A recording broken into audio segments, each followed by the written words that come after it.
Good morning. Good morning. I am Amy Firestein, her, she pronouns, and yep, if you were here last week, it's me again. I'm back and I'm honored to share today's service with Reverend Bran Lennox. Whoever you are, wherever you live, whomever you love, whatever you do for a living, you are welcome at the Unitarian Church of Harrisburg. We invite you to join us for coffee hour following this morning's service, either downstairs in the common room or on Zoom. I also now invite you to take this moment to hold our space here as sacred by silencing your electronic devices and preparing yourself to be present, online or in person. We are grateful for this time together. We have chosen today to bring ourselves here to this sanctuary, to gather as a community of faith. We join together in solidarity as a covenanted people who are drawn together by the promise of connection and the mysterious pull of the unanswerable. As seekers, wanderers, appreciators of nature, and creators of connection, our paths have converged today so that we might become present to the spirit that is worship. And so, let us worship together.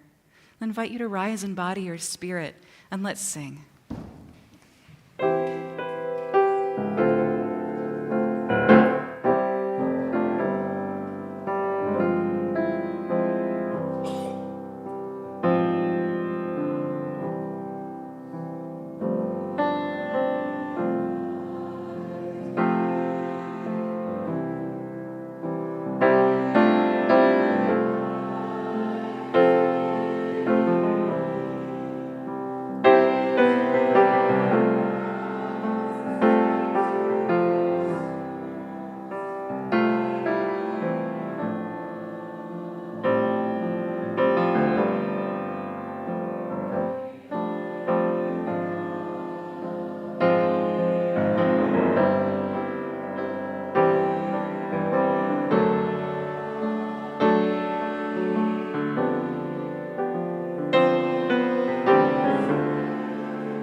Each week, it is our tradition to light a chalice, which casts a circle of light to hold us all.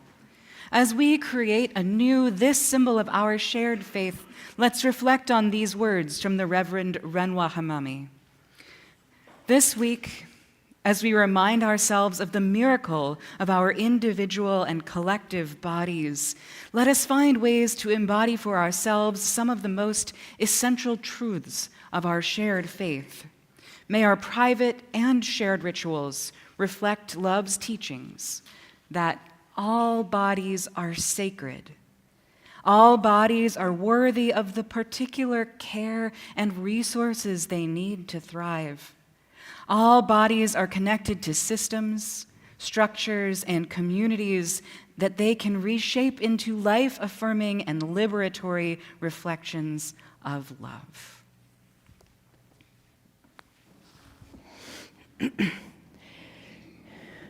It's that time in our service where we affirm our mission to encourage, equip, and empower, and we ask that you join in the affirmation of our covenant with one another. Love, is the spirit of this congregation, and service is our gift. This is our great covenant, to dwell together in peace, to seek the truth in love, and to help one another.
Good morning.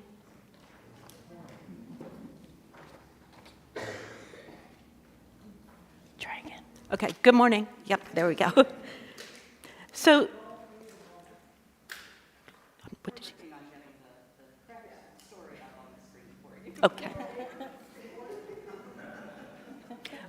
But while they're looking for this story, I just want to say that the story I'm going to read is titled We Moved Together by Kelly Fritz and Anne McGuire.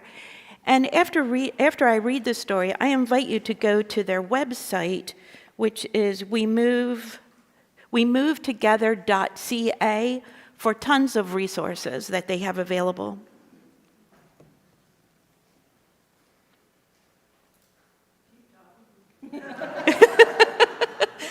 I'm waiting for the slides.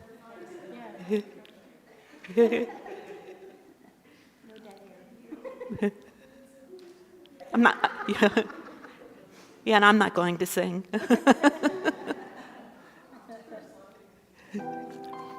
There we go.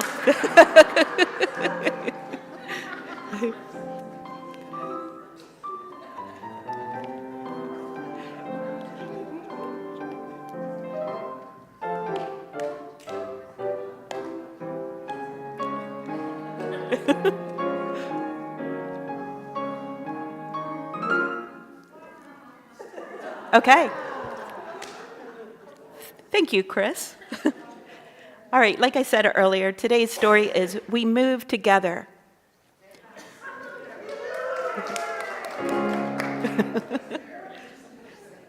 We move fast. We move slow sometimes. We move together. Sometimes we have to wait. Waiting can be very boring, frustrating, hard. But waiting can be exciting, like butterflies, like love. We wait so we can spend time together. Sometimes when we're together, like when all the fun and flavors of ice cream are just one step out of reach, we notice when things are unfair, and it helps us get creative. We make plans. We solve problems. We build something better. We work together. Kids and dogs, bodies and machines, bees and flowers, fish and water, relying on each other helps us get where we need to go.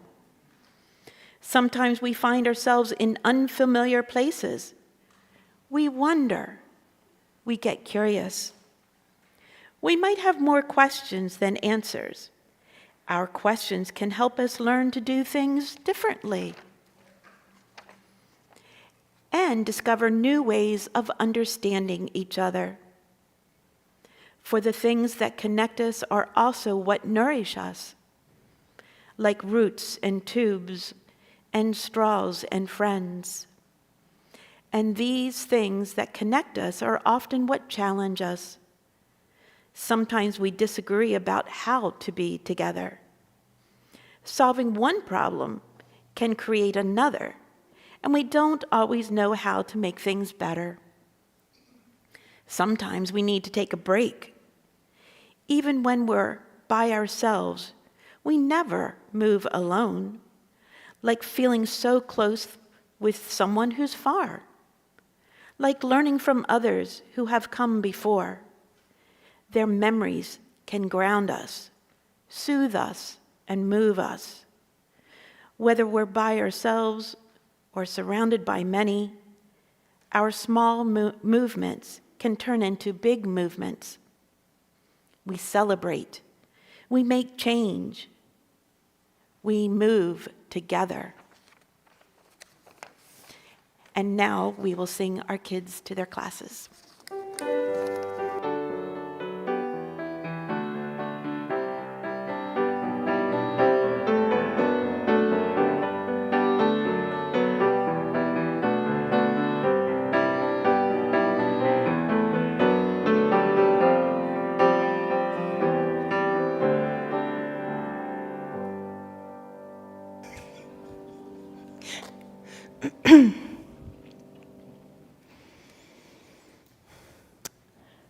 The reading I am going to do now are words of Ram Dass. When you go out into the woods and you look at trees, you see all these different trees, and some of them are bent, and some of them are straight, and some of them are evergreens, and some of them are whatever. And you look at the tree and you allow it. You see why it is the way it is. You sort of understand that it didn't get enough light, and so it turned that way. And you don't get all emotional about it. You just allow it. You appreciate the tree. The minute you get near humans, you lose all that. And you are constantly saying, you are to this, or I am to this. That judgment mind comes in. And so I practice turning people into trees, which means appreciating them just the way they are. Now is the time when we engage as a community in the sharing of our joys and sorrows, our concerns and our milestones. When we join together to hold each other in support and in celebration, we deepen our sense of interrelationship. We may find our sorrows eased and our joys magnified. I invite you to share yours now through writing them on a slip at the back of the room or typing them into the virtual chat. Please indicate whether your message is okay to share out loud. You can also honor whatever you are holding in your heart by placing a stone into the water of community here at the front of the room. Please come down the center aisle, returning to your seats by the side aisles. Spoken or unspoken, our hearts join with yours in carrying all that life brings.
I place a final stone into the water to symbolize those joys and sorrows held by those who are with us in spirit, but not in body today.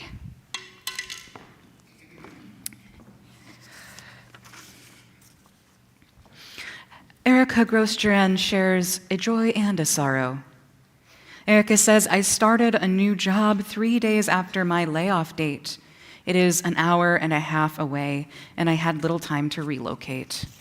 I love being employed, but sad I'm not here with UCH. This is the best UU church I've ever connected with. Stay in touch, please. Bart Carpenter shares, he says, Bart Carpenter is thrilled to have his mother visiting from Texas and worshiping with us this morning.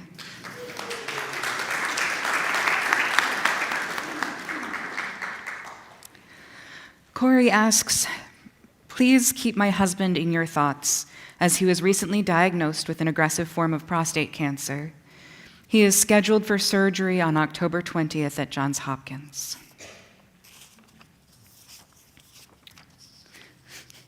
Sebastian shares, Giannis legally can't run away now because we're officially married. Woohoo!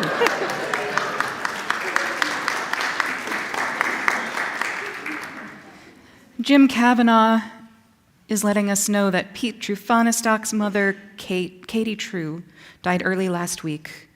Their politics were worlds apart, and their love was strong. And Jesse offers, my family closed the sale of my aunt's house this past week. It's a bittersweet moment for us. It's also another stage in my grieving process. Barbara Byrne shares, it is a joy to have my granddaughter Elizabeth and her friend Paige spend this weekend with us. For all that has been shared and those many joys and sorrows which we hold deep within our hearts and yet remain unspoken, we journey with each other in love. Let's join now together in the spirit of meditation, opening our hearts and minds to these words of prayer offered by Christine Robinson. God of the autumn, help us to live with the grace of falling leaves, the enthusiasm of the flaming aspens with the serenity of the old trees whose roots reach deep into the earth. God of the autumn, help us to know that living and dying are one, that life is precious and beautiful and limited, that nothing good is ever lost. God of the autumn, help us to see in the ways of nature a way for ourselves. Amen.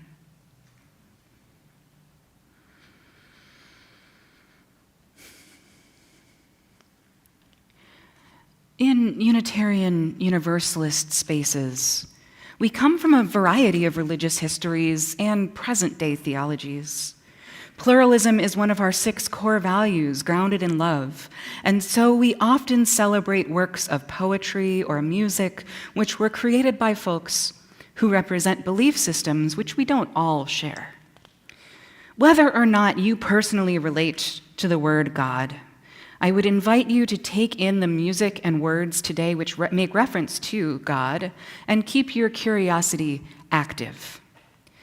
You might ask yourself, what might this word mean to the person who wrote it, to the communities that originated it? How might I translate this word so that it has meaning for me in this moment? We're about to join together in singing our meditation song, I Need You to Survive.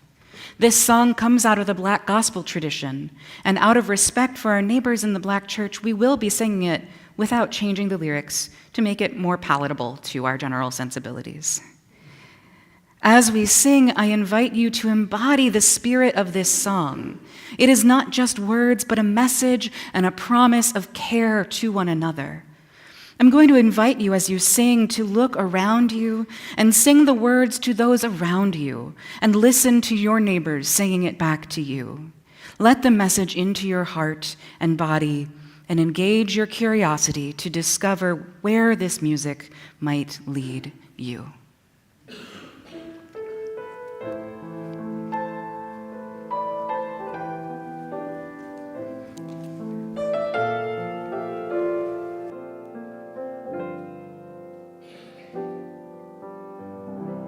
I need you, you need me. We're all a part of God's body.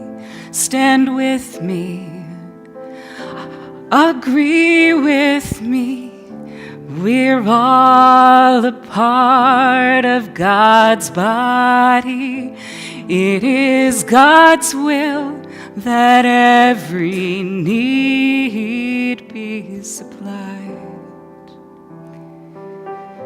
You are important to me. I need you to survive.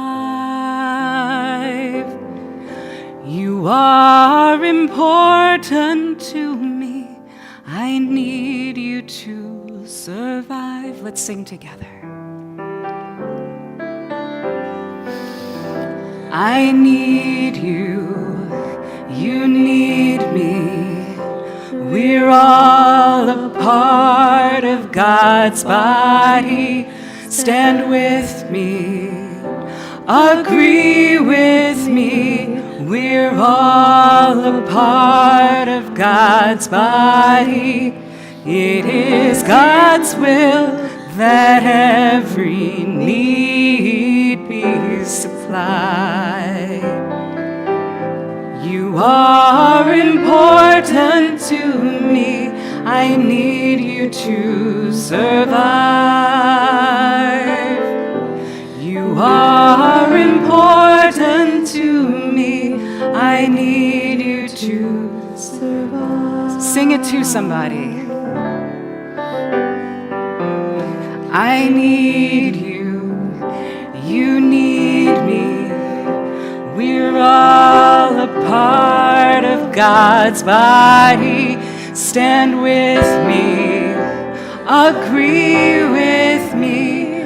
We're all a part of God's body. It is God's will that every need be supplied. You are important to me. I need you to survive. You are important to me. I need you to survive.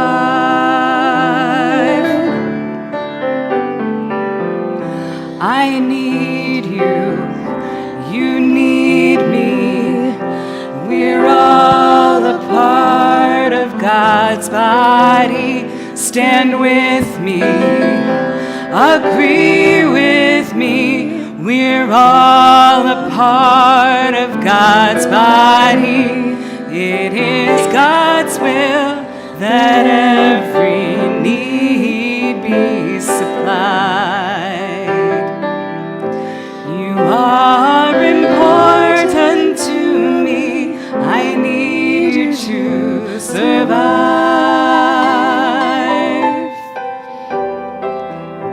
You are important to me. I need you to survive. Let's pray.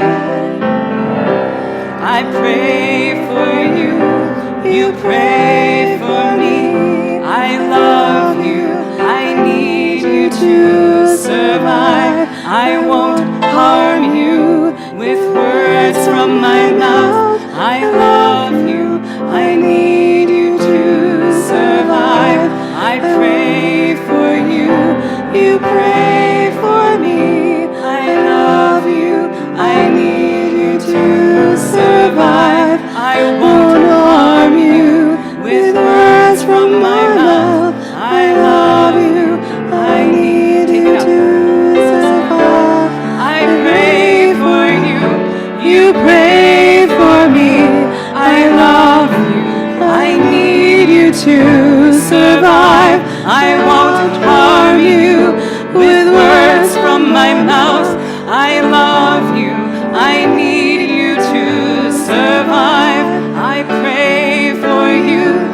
you pray for me? I love you. I need you to survive. I won't harm you with words from my mouth. I love you. I need you to survive.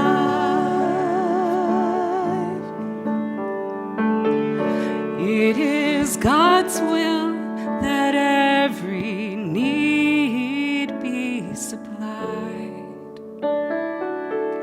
You are important to me. I need you to survive.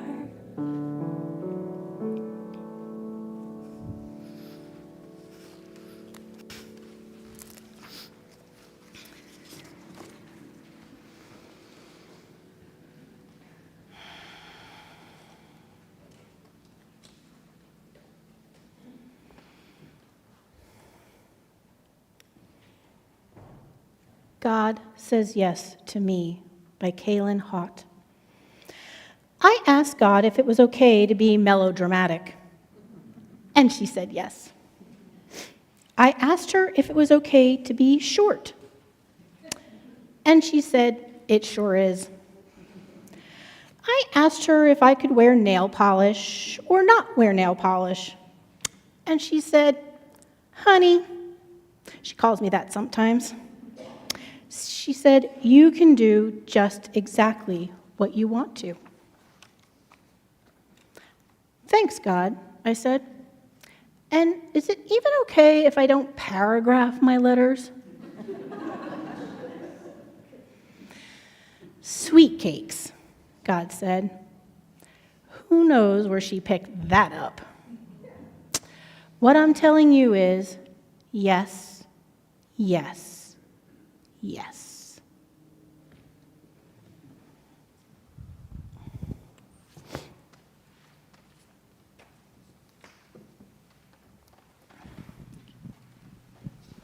Good morning. I'm Karen Baker. I serve on the UCH Board of Trustees. I'm here to represent the important labor and leadership that our members offer to keep this congregation thriving. The Unitarian Church of Harrisburg is, as always, an intentionally gathered congregation of freely thinking, loving people. The church is created, sustained, and supported by us. Each week, we take up an offering where we ask each other to share money to support the church. We also use half of this money to help a charity which is doing important social justice work to improve the world. For the month of October, we are sharing with Gather the Spirit for Justice. Gather the Spirit is an organization that brings together Allison Hill residents, area organizations, businesses, and churches to address issues of social justice and economic equity.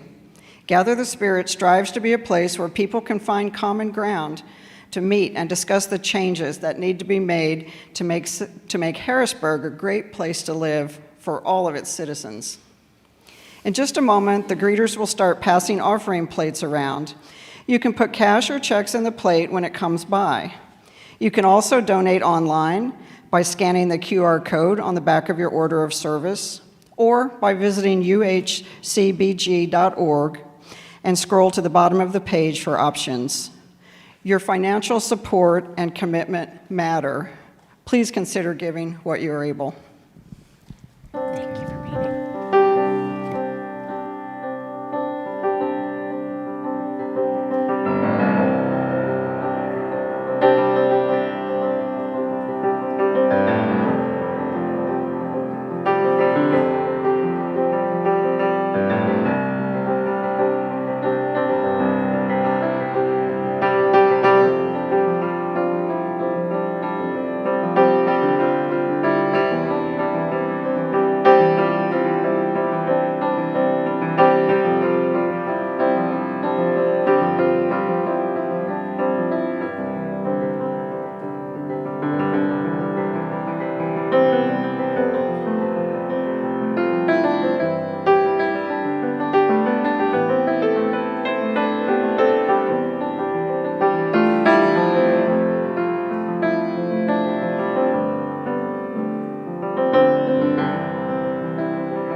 I was sitting here thinking this is an inconvenient moment to be experiencing a symptom, but it turns out that it's actually in line with what I'm about to say, so we're just going to let it be.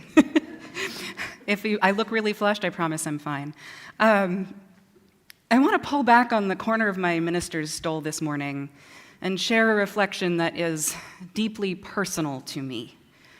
I'm about to talk about some highly first-person sort of experiences, and while I'm not assuming that anyone in this room will share my views or my story, I also hope that each and every one of you will find something that resonates with you in it. And as always, I offer my own truth on Sundays as an invitation to all of you to offer your own in return. You may have noticed over the past few months that some weeks I use a cane or forearm crutches to stand and walk. I don't stand up at a pulpit when I preach. I should actually use them more often than I do, but sometimes it's just easier to go without. And one reason is that people tend to have strong reactions when I'm using assistive devices because I'm not what most people picture when they imagine what a disabled person looks like, whatever that means. I have a genetic condition. It's called Ehlers-Danlos syndrome. I know I'm not the only one in this congregation who has it. And it causes problems with collagen in my body. In plain English, my joints are too loose, and it's painful, and sometimes I need help getting around. While occasionally people react in awful ways, like the person who was really nice to me when she met me for the first time, and then got furious with me when she saw me walking without the cane later on, for the most part, I recognize that people are trying their best to balance curiosity and sympathy in a socially acceptable way. The woman who caught me on my way out the door on a Thursday night was one such well-meaning individual. I was making my escape from the social hour after a weeknight gathering when she intercepted me. I was out of social energy, so I smiled at her tightly without breaking my stride, but she was determined to chat. She greeted me and gestured at my cane, and then made the comment which I have come to know as both the most common and the hardest to respond to. She said, "Oh, honey, I hope you feel better." And because I didn't have a lot of social grace left that night, a response fell out of my mouth before I could think about it, and I said, "Actually, this is forever." She looked a little stunned, and then frowned sympathetically and offered an "I'm so sorry." And I nodded and changed the subject, but in my head, what I wanted to say was, "Don't be sorry. I'm not. I like my cane. It's blue and sparkly, and I like my life. Yes, I like my life, but would I be happy if I woke up tomorrow and my pain was gone and all of my joints worked? I'd be ecstatic." So I'd like to invite you to take a quiet moment with me to contemplate this question. What is hardest for you to celebrate about your body? What is hardest for you to celebrate about your body? Whether you're dealing with the realities of age, disability, chronic illness, size, or any of the many other difficult to celebrate elements of human experience, let's hold a moment of space together for those struggles. Now, with that in mind, how would it feel to entertain the idea that you are your body, and all that your body is, all of it, is you? Your brain, your nervous system, and all the structures by which you perceive, respond to, and interact with the world are your body. They're not in your body, they are your body. How often, when discussing matters of health, have you heard the mental separation of the mind from the body, from the spirit, unthinkingly tearing personhood into 3 isolated pieces? So often, when we consider our physical form like some kind of vehicle that our true selves are just driving around in, often with the unspoken wish attached that if we could just figure out how to unbuckle our seatbelts, we could clamber out the window and slide into a newer, better, shinier, less frustrating car and drive away into the sunset. And in communities like this, as cerebral as we tend to be, I think we could learn a lot from what ethics professor Margaret Farley refers to in her book, Just Love, as embodied spirits / inspirited bodies. Our bodies, she says, are not purely passive, not appendages, not merely instruments for ourselves. They are intrinsic to ourselves. We live our bodies even when we are using them. Unitarian Universalists, in our often fumbling congregational efforts to be inclusive, sometimes seem to send the message, brains welcome, spirits encouraged. Bodies? Well, could you try to be a little more standard? As though we could leave the inconvenient and unruly ones at home with a babysitter. I first read Dr. Farley's case for embodied spirits and spirited bodies under the most divine of all circumstances, not in church, no. I was reclining on a padded patio chair, wrapped in a fluffy white robe, poised between a hot tub and a eucalyptus sauna, during a 48-hour emergency vacation to a Reno spa resort during the 2018 California wildfires. It was really quite easy to accept the soulfulness of all physical existence in this scrubbed and buffed and sinfully relaxed state of relief from the smoke-filled agony of the preceding weeks. And perhaps it was the blissful environment that opened me up to the lightning bolt of revelation which hit me mere moments later when I sat bolt upright in the spa bed and blurted out, "Fully God and fully man." I got some funny looks for that one. For the unfamiliar, the hypostatic union is an explanation provided in Christian theology to justify the paradox of Jesus' existence as simultaneously human and divine, mutually exclusive conditions in non-universalist denominations. Growing up, I had recited these words weekly during the Creed in Catholic Mass, but in that spa, for the first time, the idea actually held meaning for me. Just as the early Christians struggled to explain and internalize the duality of Jesus' nature, my eucalyptus-steamed brain was wrinkling in acceptance of the fully body, fully spirit nature of every living human. To me, the unity of being an embodied spirit and spirited body implies an inescapably sacred existence. And the sacred is to be revered and respected, isn't it? And that brings us to a reasonable question. How does one revere a chronically ill self? My truth is that even in unrelenting pain, I do still feel whole. And furthermore, any choices I make to address my condition medically don't imply a lack of acceptance or reverence for my entirety as it is. I probably don't have to tell you that many people make understandable yet incorrect assumptions about my relationship to my disabled body.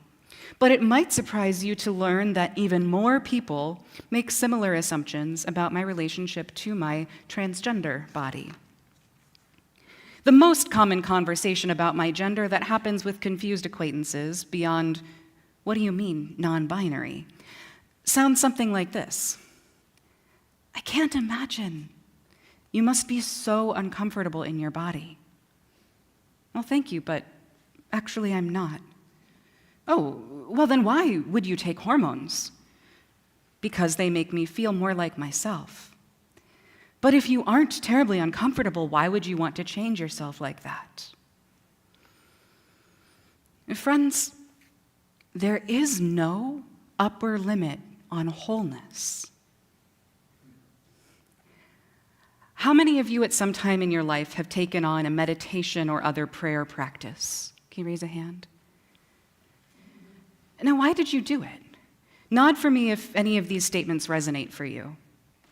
It makes me more patient. It makes me calmer. It gives me more energy. It clarifies my emotions. It makes me feel closer to the divine. Did you hate yourself before you started meditating? Some of you might have. That's okay. But that's probably not the whole story. Were you unbearably uncomfortable with your state of being before making this change? Now, I live by the belief that we were all born infinitely whole. We are each of us enough. We are each of us complete, just exactly as we are. But there is no upper limit on wholeness. And my genetic disease, it hurts. It gets harder every year. It does stop me from doing many of the things that I want to do, and even things that are expected of me. But human wholeness is infinite. And infinity minus 1 is still infinity. And infinity minus 100 billion is still infinity. And every action that I take to more fully express my gender is one step closer to God in a universe saturated and permeated with God's self. I must never stop acknowledging that without my disease, I would not be in this sanctuary. I would not have had a reason to hear my call to ministry. I would not have met my spouse or ever learned to play the piano. And without my gender transition, I would never have cried with joy when I opened my mouth to speak and I heard my real voice for the first time. And this exact life is what has allowed me moments of precious connection with so many of you. I am living the only life that I have available to me. And the finality of that is synonymous with creation. So do me one more favor. Try and recall whichever thing about your body it was that you identified about 15 minutes ago as being hard to celebrate. What was that thing for you? I want to say to each of you personally that I am grateful for that part of you. Because in your pain and in your wholeness, through the depths of your struggles and the heights of your triumphs, you have created the person who is present here today. You are each fully flesh and fully soul, wholly broken and wholly well. And I am in awe of you.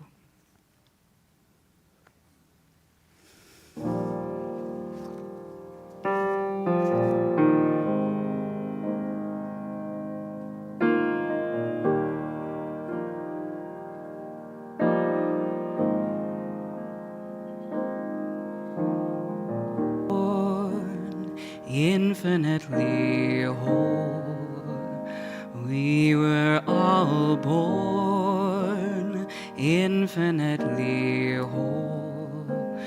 We were all born infinitely whole. We were all born infinitely whole.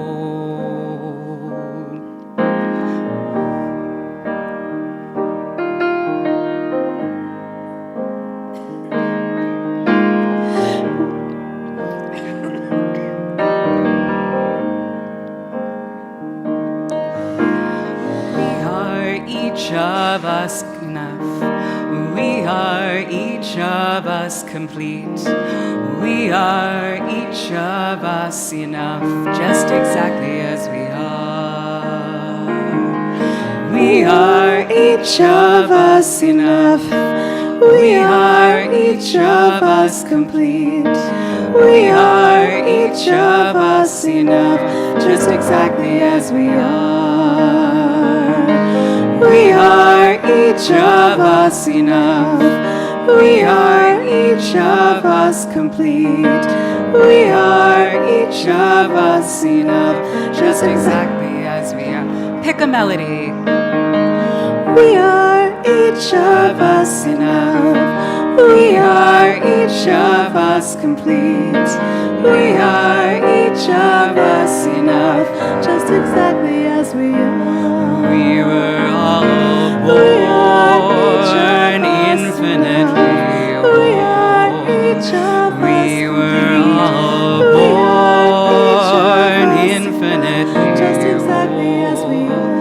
We were all born infinitely whole. We are each of us. We were all born infinitely just exactly as we are. We were all born infinitely whole. We were all born infinitely just exactly as we are.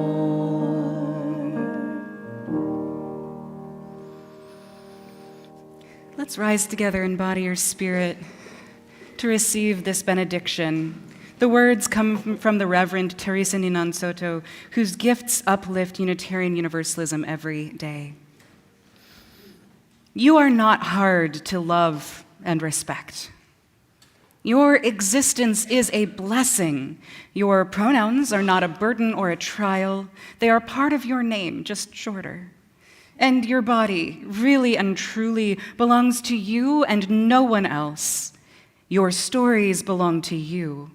Your joy and complexity are beautiful, however you may choose to tell it.